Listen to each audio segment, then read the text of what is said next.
to Daddy Lou Vlogs at nandito naman po ulit tayo para magbigay sa inyo ng panibagong balita at dito sa panibagong express of interest dito sa Quebec, Canada para sa panibagong ways nga. Sinasabi ko maraming way papunta rito Pero bago po yan, kung bago ka sa channel ko, please subscribe and click ang notification bell na sa ganun updated ka po.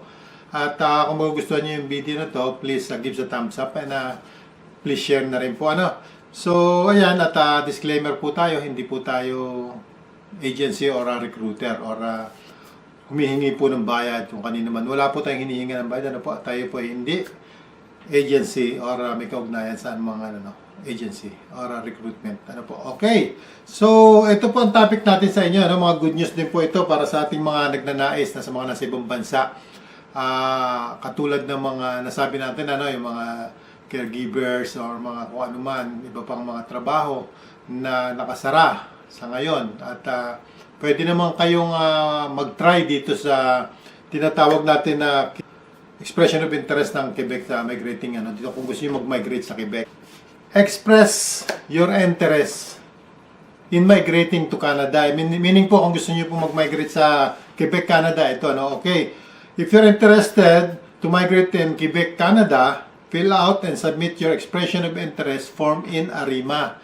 So kung interesado ka mag-migrate dito sa Canada, please submit your expression of interest form in Arrima. So let's talk about Arrima. What is Arrima? Arrima is the portal dedicated to the expression of interest systems. Okay? Yan po yung portal sa expression of interest dito sa Quebec, Canada. So, open to anyone 18 years old and above who wants to migrate to Quebec, Canada under the regular skilled worker program. Okay, yung pong mga may edad na 18 pataas, kung sino man ang gusto, ayan, kayo po ay welcome dito sa, i-try nyo itong sa Arrima, expression of interest. Okay? And how does it work? Paano po ito gumagana o paano ito mangyayari? We have 3 steps to follow, First, you must complete an expression of interest form online.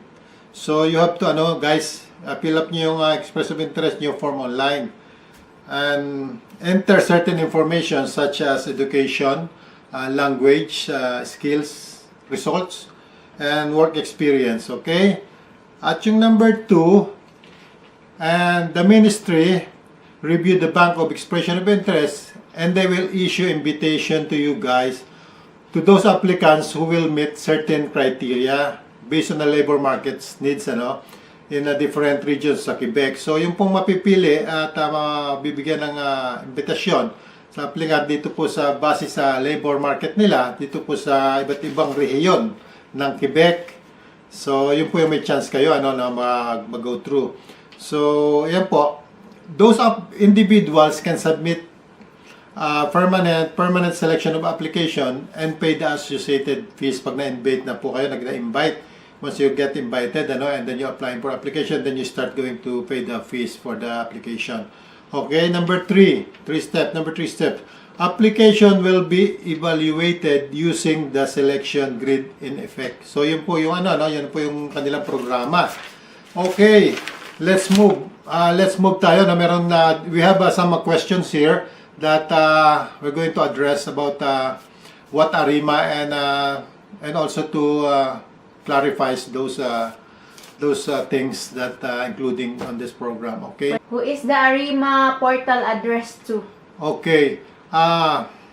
Arrima portal is addressed to person who want to immigrate to Quebec, Canada under the regular skilled worker program and their representatives. In fact, the Arrima portal contains 2 sections. One is a space for foreign nationals that allow a person who wants to immigrate to Quebec, Canada to fill out and update their expression of interest, and a space for representatives that allows mandated representative to carry out the same activities for their client. Okay, next question. Who can represent me? That's a good question, para dun sa mga binasa kong una, So ito yung tanong nyo sigurado Who can represent me? Guys, they can you can choose for immigration consultant registered with registered consultant immigration in Quebec immigration. So a registered consultant and a lawyer who is the member of the Bureau of Bar Association in Quebec. So yan po ano, and also bonus, an unpaid representative that is a natural person, meaning ordinary person who does not receive any money or any he doesn't accept money. For example of those like a family members, you have friend, they can represent you, they can help you to assist file this sa online, okay? And a representative also of non-profit organization or educational institution in Quebec in case na may mga kakilala kayo sa Quebec, if you have if you know somebody in Quebec, so there's an educational institute that you could ask for help. Represent you guys. Okay, they can represent you. Okay, next question Do please. you have to pay to use the Arrima portal?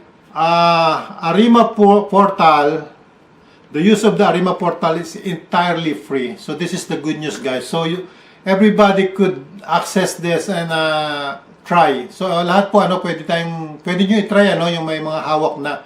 Make sure na ready yung inyong mga requirements and everything, Okay. Yeah, before you fill out. Okay. So next please. What are the steps to create an account in the Arrima portal? Okay. There are 2 steps to subscribing to the Arrima portal. So first, you must first have your email address validated, choose a password, and confirm your registration in the secure authentication system. Make sure that sa authentication system, okay? Number 2, you must then approve the terms of use of Arrima account, fill out the section, identity and contact information, and receive confirmation that your account has been created. So you have to wait for the confirmation. Okay? So there's another question pertaining to the question of interest. So continues po tayo. Next question please. How do I fill out my expression of interest? So, how do I fill out my expression? Thank you. That's a good question. So, what you have to do is log in into your Arrima account and click on new file. The expression of interest form appears in several sections. You can start filling out. I'm not good in English. I'm just trying. Section, and then save it and resume the activity later. So it means that you can stop, save, and then continue and upgrade your credentials. A summary allows you to view the information you entered, and you will need certain documents to complete the interest of expression form. Example: diploma, language, language test result, and you should also make sure that you have all your required documents on hand, and they are up to date. They are up to date in case you are invited to submit a permanent selection application, since that is the stage when these documents must be submitted. So you have to get ready. Yung mga documents nyo guys, in case that guys are invited na. So you have to be ready about your all your documents. So Yeah, guys, always dito, ready. always Before ready. you Fill out your once you fill out, application. once you started fill out the form, make sure na ready yung aking all those documents that I mentioned. So guys, login kayo sa Arrima account, click nyo yung new file sa expression of interest, so magki-create kayo ng account dyan, and then make sure na kompleto kayo sa lahat ng sinabi ko, example, yung documents before you fill out guys, make sure yung diploma nyo, language test results, and everything na mailalagay nyo, kasi they will ask you about information there on the form online, so you should have that ready in your hand. Okay? Next question, please. How much time do I have to file my expression of interest? Well, starting from the date of the expression of interest was created, you have 90 days. So you get a lot of time. You have 90 days to complete and file it. So after this deadline, your expression of interest form, whether it's filed out completely or not, will be deleted. So guys, simula po sa 90 days ang time limit nyo. So mahaba yan, from the date of extension or expression of interest na gina-created nyo. So you have 90 days guys, and after ng deadline, your expression of interest form whether yung na-file nyo yan o hindi, ito po yung mag-automatic na will be deleted yan. Okay? Next question. For how long is a filed expression of interest valid? For how long is filed expression of interest valid?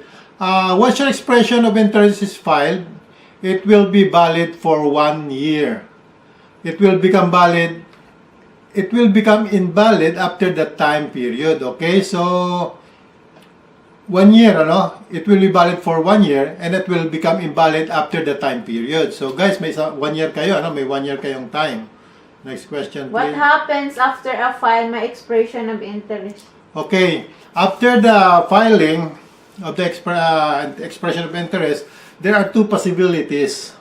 First, you will receive an invitation to submit an application for permanent selection. Okay, so yung next stage kayo nun, okay? You got the invitation, submit an application for permanent selection. Number 2, you will not receive an invitation. In this case, after the 1 year period, your extension of interest will be invalid. Your expression.